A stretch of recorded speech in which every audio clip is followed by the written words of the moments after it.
Bonjour, nous allons finir aujourd'hui ces survols d'Akab et c'est un survol très rapide. Je n'ai pas la prétention de survoler toute la vie de ce roi. Il y a beaucoup de choses à voir et c'est très difficile de pouvoir extirper Akab des textes où on parle que de Élie et trouver de temps en temps Akab sans se laisser tenter de parler d'Élie. Et là, aujourd'hui, nous allons essayer de finir Akab et de voir comment Dieu a travaillé dans la vie de cet homme extraordinaire. Nous avons vu que le roi Akab a été défié par Élie et Élie va faire descendre le feu du ciel. Élie va faire tuer les prophètes des Baal et d'Astarté parce qu'il voulait purifier la ville ou le pays carrément, et il le fait. La pluie est descendue.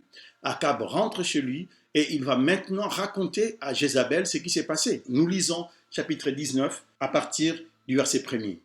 Akab rapporta à Jézabel tout ce que avait fait Élie et comment il avait tué par l'épée tous les prophètes. Jézabel envoya un messager à Élie pour lui dire que le Dieu me traite dans toute leur rigueur si demain à 7 heures je ne fais pas de ta vie ce que tu as fait de la vie de chacun d'eux. Élie, verset 3, voyant cela, se leva et s'en alla pour sauver sa vie. Il alla de Beersheba qui appartient à Juda et il laissa son serviteur. Puis il alla dans le désert où après une journée de marche, il s'assit sous un genêt et demanda la mort en disant, c'est assez maintenant, Éternel, prends mon âme, car je ne suis pas meilleur que mes pères. Je ne reviendrai pas sur ça parce que j'en ai parlé dans la vidéo précédente. Prenons quelque chose d'intéressant ici.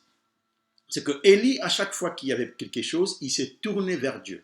Akab, lui, au lieu de se tourner vers Dieu, il se tourne vers Jézabel. On a l'impression, d'un côté, nous avons Élie et Dieu, et de l'autre, nous avons Akab et Jézabel. C'est-à-dire, c'est cette personne qui est en train de dicter à Akab ce que Akab devait faire. Alors que Élie, lui, se tourne vers les dieux d'Israël pour prier et pour demander à Dieu.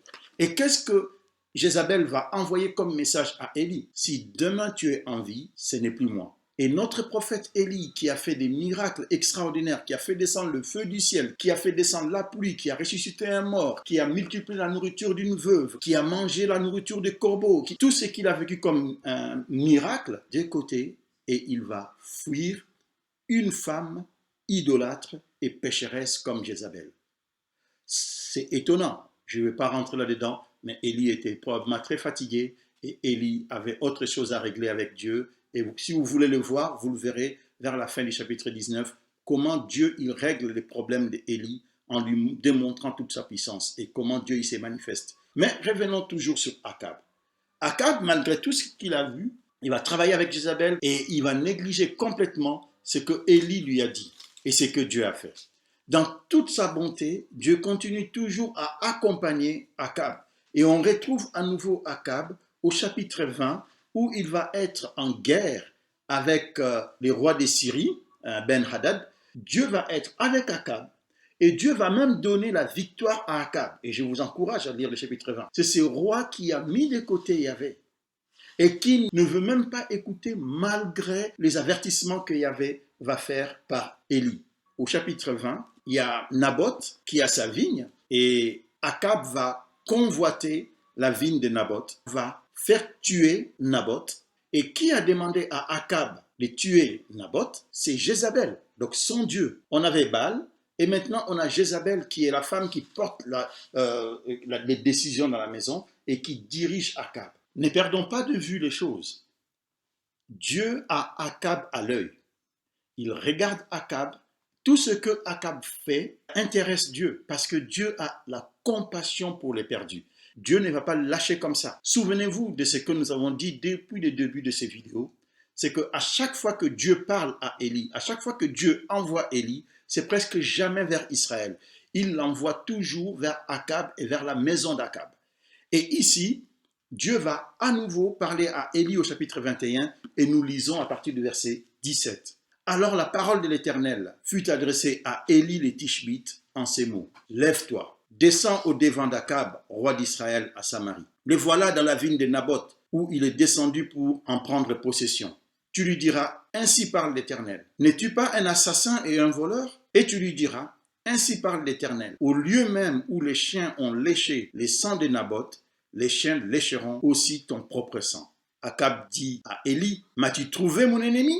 Et il répondit, je t'ai trouvé parce que tu t'es vendu pour faire ce qui est mal aux yeux de l'Éternel. Voici, je vais faire venir les malheurs sur toi. Je te balayerai, j'exterminerai quiconque appartient à Akab, celui qui est esclave et celui qui est libre en Israël. Et je rendrai ta maison semblable à la maison de Jéroboam, fils de Nébat, et à la maison de Baécha, fils de Achija, parce que tu m'as irrité et que tu as fait pécher Israël. L'Éternel parle aussi sur Jézabel et il dit, les chiens mangeront Jézabel près du rempart de Jezreel. Celui de la maison d'Akab qui mourra dans la ville sera mangé par les chiens. Celui qui mourra dans les champs sera mangé par les oiseaux du ciel. Il n'y a eu personne qui se soit vendu comme Akab pour faire ce qui est mal aux yeux de l'Éternel. Et Jézabel, sa femme, l'y excitait. Il a agi de la manière la plus abominable en allant après les idoles, comme les faisaient les Amoréens que l'Éternel chassa devant les enfants d'Israël.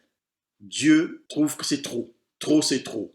Et Dieu va carrément intervenir dans la vie d'Akab et il va lui parler aussi clairement que possible. Akab tourne ça en dérision. Il dit même à Élie, voilà, tu m'as trouvé mon ennemi. Donc il est déjà dans une position de quelqu'un qui n'écoutera même pas Élie. N'éprouvez-vous pas ce genre de mépris ou d'indifférence ou de rejet dans votre témoignage auprès de ceux qui ne connaissent pas Dieu? Élie l'a ressenti. Mais souvenez-vous, la personne qui envoie vers les perdus, c'est Dieu. Ce n'est pas les prophètes ou l'évangéliste, ce n'est pas vous. C'est Dieu qui est derrière l'ordre de mission. Et Dieu donne la sentence, pas seulement pour Akab, mais également, comme il l'a fait pour Baal, pour montrer à Baal qui n'est pas Dieu, la même sentence tombe aussi pour Jézabel.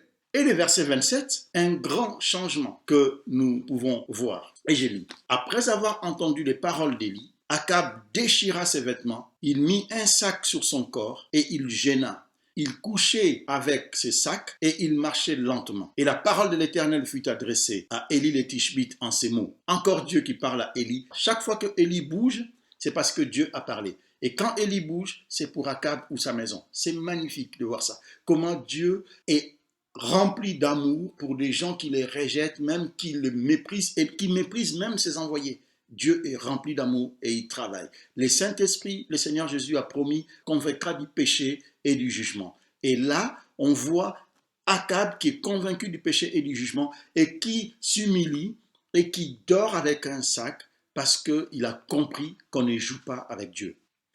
Et c'est aussi un message pour vous et moi aujourd'hui. Peut-être nous prions pour des gens, peut-être nous parlons avec des gens, peut-être que nous faisons tellement que pour que telle ou telle personne, la personne que vous avez priée sur la vidéo précédente, qui ne vient pas au Seigneur, peut-être que vous êtes déjà découragé. Mais est-ce que vous savez que Dieu, lui, il continue à travailler pour la conversion? Le Saint-Esprit continue toujours à travailler? J'ai envie de dire Alléluia pour ça. Et c'est Dieu qui informe Élie de la conversion d'Akab. As-tu vu comment Akab s'est humilié devant moi? Parce qu'il s'est humilié devant moi. Je ne ferai pas venir les malheurs pendant sa vie. Ce serait pendant la vie de son fils. Je ferai venir les malheurs sur sa maison. Waouh! Une simple conversion, une simple décision de dire j'arrête maintenant et je vais suivre le Seigneur. Rien que ça suffit pour Dieu. Dieu n'avait pas besoin de beaucoup, il avait juste besoin d'un cœur repentant. Et c'est ce que Akab a fait. Et Dieu dit à Élie, je ne ferai pas venir les malheurs que j'ai annoncés. Et gloire à Dieu, parce que les gens comme Akab, qui étaient pires que tous ceux qui étaient là avant lui, il était pire que Jéroboam, pire que Baécha. Mais Dieu va toucher Akab et il va ramener Akab à lui. Ça, c'est magnifique. Et la prochaine fois qu'on pourrait voir les prophètes Élie, ça serait dans les livres de 2 Rois, au chapitre 1er, où Élie réapparaît. Et quand il réapparaît, à nouveau, c'est Dieu qui l'envoie voir les fils d'Akab, Akazia, qui a remplacé son père et qui est entré en train de pécher. Et Dieu va annoncer la mort à Akazia et Akazia va mourir.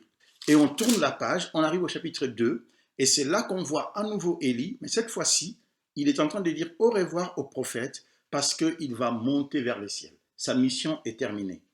Mes amis, je ne peux pas m'empêcher de me dire, et si Élie était venu dans son ministère terrestre, juste pour une seule famille? Parfois, Dieu nous envoie pour une seule personne. Mais quel prophète extraordinaire il a été. Il a eu de l'influence en Israël. D'ailleurs, quand Jésus, lors de la transfiguration, on voit Élie et Moïse venir. Jean-Baptiste, on dit qu'il avait l'esprit du prophète Élie. Quel prophète extraordinaire il a été. Mais il a été prophète auprès de qui? Auprès des plus pécheurs des pécheurs en Israël.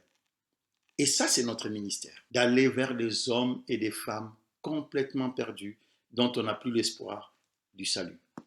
Mes frères, si quelqu'un a péché, qu'un autre lui ramène. Sachez que celui qui ramènera un pécheur de la voie où il s'est égaré sauvera une âme de la mort et couvrira une multitude de péchés. Que Dieu nous bénisse, que Dieu nous accompagne et à très bientôt.